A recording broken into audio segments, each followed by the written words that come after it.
Now that law which we have to discuss is the Hess law.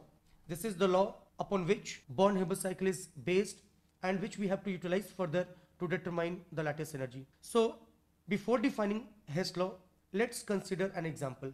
Let's say a reactant R is converting into a product P. Now this process has been represented in one state. That means we are discussing the overall reaction. We are not concerned about its mechanism. We are just writing that this reaction is taking place where a reactant is converting into the product. So we are simply representing the overall reaction. But once we go into its mechanism, what we find that a reactant firstly converts into a particular state, say A. A then may convert into say B. B can convert into C, and then C can convert into P. Means the same reaction which we have represented in one step, that means it is basically representing an overall reaction. Whereas when we convert or when we observe the overall steps involved during the conversion of this R, that is reactant, into P, that is the product, then that is its mechanism. Now let's say that when we consider the overall reaction, then some certain energy will be involved during the process. Let's call it as delta HR. Here delta is the change, H is the heat or enthalpy of overall reaction R. Similarly, when reactant R is converted into A on the basis of its mechanism, then again some certain energy will be involved. Let us call it as Q1. Similarly, when A converts to B, take Q2. When B converts to C, take Q3. And when C converts to P, let us take Q4. Now, according to Hess law, delta HR here will be equal to Q1 plus Q2 plus Q3. Delta HR will be equal to Q1 plus Q2 plus Q3, and C to P we have got another process, that is Q4.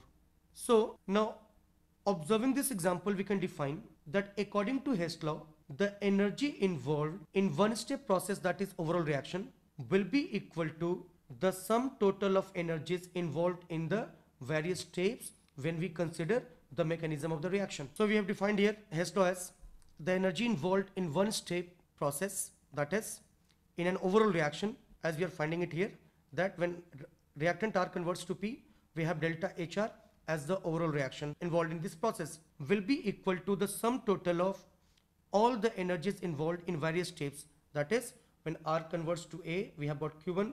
When A converts to B, we have got Q2. When B converts to C, we have Q3. And when C converts to P, we have got Q4. So Hess law defines that delta HR will be equals to Q1 plus Q2 plus Q3 plus Q4. Same we have got here in the Born-Haber cycle, that the same reaction, that is the combination of magnesium and oxygen through ionic bonding to form magnesium, has been represented by two methods. One, by using its overall step, that is one step, and second by using its mechanism, that is various steps. So if we apply Hess law in this Born-Haber cycle, we shall be getting, so let's apply Hess law in the Born-Haber cycle, where we had an example of the combination of magnesium and oxygen forming magnesium oxide. So there we had delta HR as the heat energy change in the overall state. So it will be equal to the energy involved in the various steps. So in the first step, we had heat of sublimation. So delta HR will be equal to QS. Now in the second step, where we had removed electron from the valence shell of magnesium, we provided ionization energy. So we have to add ionization energy with the heat of sublimation. Similarly, in step third, when we converted the combined state oxygen into isolated state, there we had provided heat of dissociation, so plus QD. In the step 4, when we added electron into the valence shell of isolated oxygen atom, there we had the release of energy, which we called as heat during electron gain, and during the combination of Mg2 positive and O2 negative, there was again release of energy, which we called as lattice energy, and we represent it by U, which we have to determine through this process. So now from here we can write that U, that is lattice energy, we have taken it to the left hand side, will be equal to QS, heat of sublimation, plus ionization energy, plus heat of dissociation, minus heat released during electron gain, minus delta HR. Means we have to bring this delta HR to the right hand side, which represents the heat released in an overall reaction.